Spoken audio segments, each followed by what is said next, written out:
ও everyone, সবাই কেমন আছো? আশা করছি সবাই অনেক ভালো আছো, সুস্থ আছো। আর আমরাও অনেক অনেক ভালো আছি আর তার সাথে সুস্থ রয়েছি। আর যার জন্য আজকে আবার একটা নতুন ব্লগ তোমাদের সামনে নিয়ে আসতে চলেছি অনেক দিন পর। আর এতদিন আমি অনেকটা ব্যস্ত ছিলাম, যেটা হচ্ছে বলতেই পারো শীতের মরশুমের মানে আমার কাজের অনেক ব্যস্ততা। তো সেই দিয়েই আমি আর ভিডিওটা দিতে পারছি না কন্টিনিউ। এক্সট্রিমলি সরি সবাইয়ের আগে বলে দিই, ঠিক আছে? তো যাই হোক, যে কজন আমার মেম্বার রয়েছো বা যে কজন আমার সাবস্ক্রাইবার রয়েছে, অত্যন্ত ভালোবাসি সবাইকে। আর সেই ভালোবাসার চোটেই বারবার ফিরে আসি, মনে হয় কি কখন তোমাদের সামনে একটু ভিডিও দিতে পারি। আজ বেরিয়ে পড়েছি আমরা বাড়ির উদ্দেশ্যে। হঠাৎই বলতে পারো, হঠাৎ না, আগে থেকেই প্রোগ্রাম ছিল, কারণ আমাদের একটা কাল অনুষ্ঠান বাড়ি রয়েছে, যার জন্য হঠাৎ করে রাত্রে আসতে হয়েছে।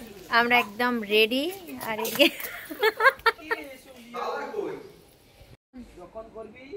আমরা একদম ফুল কমপ্লিট।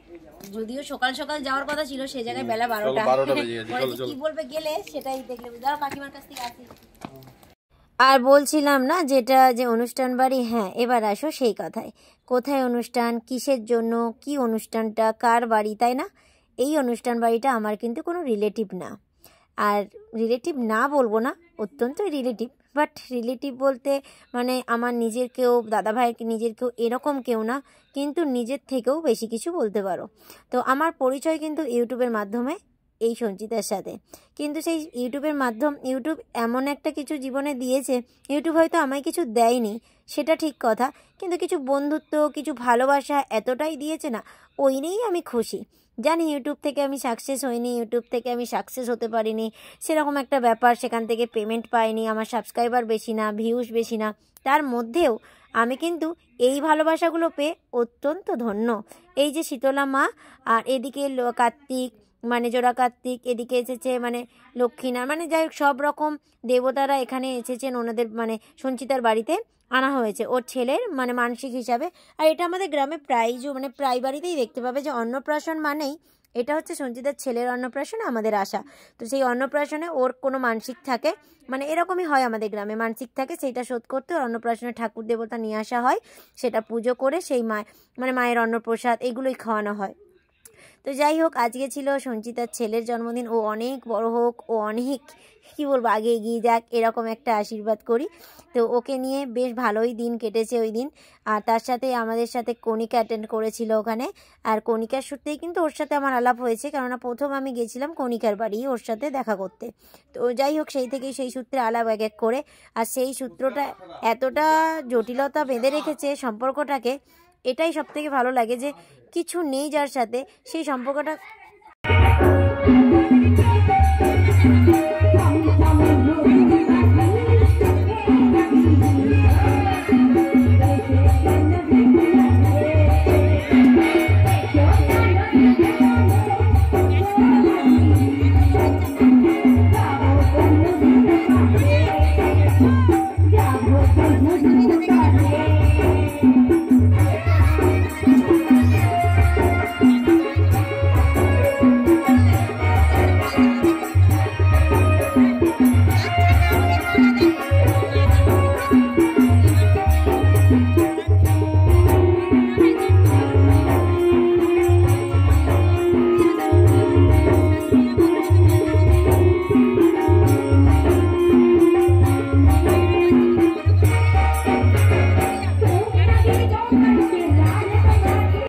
এই দলটা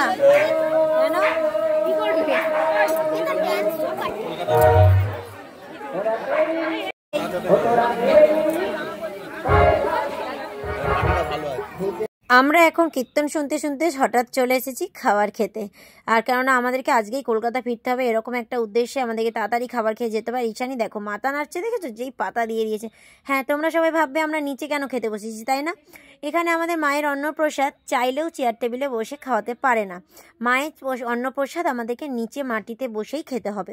তাই আমরা নিচে মাটিতে সবাই বসে পড়েছি। মাটিতে বলতে মানে কিছু পেপার মানে চট পেতে দিয়েছে, তার মধ্যে বসেছি।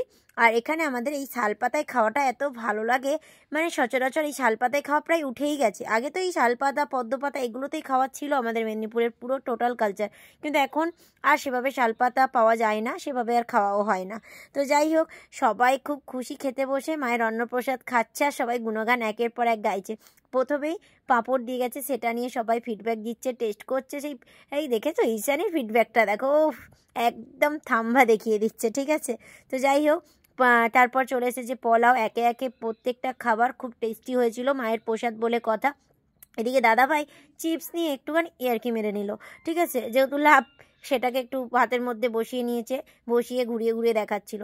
তো মানে খেতে পারছিলাম না, সব গরম ছিল আর সব একের পর এক পনে অনেকগুলো